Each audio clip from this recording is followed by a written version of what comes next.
It started with chaos, screaming, crying, and the sound of a broken vase echoing through the marble halls of the Kingston mansion. For the fifth time in 2 months, another nanny stormed out of the gates, muttering, "Those girls are impossible." Mr. Alexander Kingston, a billionaire tech tycoon, stood frozen in frustration. His twin daughters, Mia and Lilia, barely 6 years old, had once been the light of his life, but after losing their mother in a tragic accident 2 years ago, everything changed. The girls became uncontrollably angry, stubborn, wild. No one could reach them. Not teachers, not therapists, not even their own father. That's when fate introduced her Elena Morales. Elena was a single mother working as a janitor in Kingston Enterprises. Her days began before sunrise and ended long after dark. She had a gentle soul, a quiet strength, and a 7-year-old son named Noah who was the center of her world. Life hadn't been kind to her. Her husband had walked out when Noah was just a baby, but she never let bitterness win. One evening,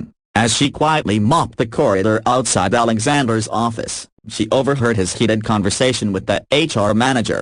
"I don't care what it costs," he said. "Find someone who can handle my daughters before I lose my mind." Elena hesitated before speaking softly, "Sir, a broken bar, maybe I can help." Alexander looked up, startled. "The janitor?" He almost laughed. "You, Miss a Broken Bar Morales, right? These girls are not a mess you clean with a mop." But there was something in her calm eyes, something he hadn't seen in a long time. Confidence mixed with warmth. "Sometimes," she said gently, "what a mess needs isn't cleaning a broken bar, it's understanding." That night, against all logic, Alexander gave her a chance. The next morning, Elena arrived at the mansion wearing her simple uniform, greeted by suspicious stares from the house staff. When the twins first saw her, they crossed their arms and glared. "You'll run away like the others," Mia said. "Nobody stays." Elena knelt down to their level. "Well, then," she smiled, "you'll just have to try harder to scare me off." That moment was the beginning of something beautiful and painful. The days that followed weren't easy. The twins tested her patience relentlessly, painting walls with chocolate,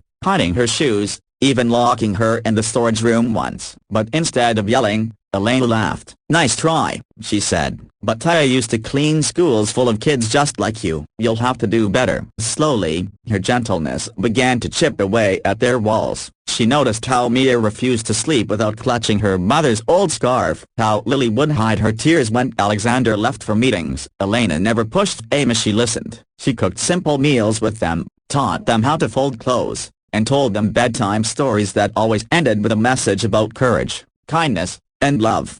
Sometimes, after the twins fell asleep, Alexander would watch from the hallway, his heart aching. For the first time, he saw his daughters smiling, laughing, being children again. One evening, as they painted together in the backyard, Lily asked, "Miss Elena, does your little boy have a daddy?" Elena paused, then answered softly, "No, sweetheart, but he has a mother who loves him enough for both." The twins looked at each other and hugged her. "We wish you were our mommy," Mia whispered. Tears filled Elena's eyes. She didn't realize Alexander was standing behind her, watching every word. That night, for the first time since his wife's death, he cried, not out of grief but gratitude. Over the next few months, Elena transformed not just the twins but the entire house. She brought life back into the mansion, laughter into cold hallways, and warmth into Alexander's guarded heart. He began spending more time at home, playing board games, helping bake cookies, and learning what it meant to be there. But the real test came one rainy night. The twins got lost during a school field trip in the woods. The police searched for hours. When Alexander received the call, he broke down. "They're gone,"